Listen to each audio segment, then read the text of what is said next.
ಕೆನ್ನೆ ಮೇಲೆ ಸೇಬಿದೆ, ಅಲ್ಲೆ ಗಿಣಿಯ ಮೂಗಿದೆ, ತೊಂಡೆ ಹಣ್ಣು ತುಟಿಯಲಿ, ದಾಳಿಂಬೆ ಕಾಳು ಬಾಯಲಿ.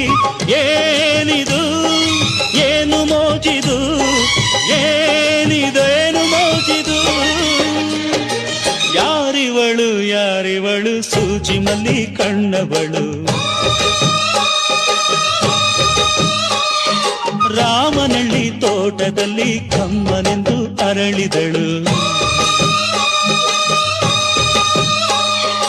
ಕೆನ್ನೆ ಮೇಲೆ ಸೇಬಿದೆ, ಅಲ್ಲೆ ಗಿಣಿಯ ಮೂಗಿದೆ, ತೊಂಡೆ ಹಣ್ಣು ತುಟಿಯಲಿ, ದಾಳಿಂಬೆ ಕಾಳು ಬಾಯಲಿ. ಏನಿದು ಏನು ಮೋಜಿದು, ಏನಿದೇನು ಮೋಜಿದು. ಯಾರಿವಳು ಯಾರಿವಳು, ಸೂಜಿ ಮಲ್ಲಿ ಕಣ್ಣವಳು.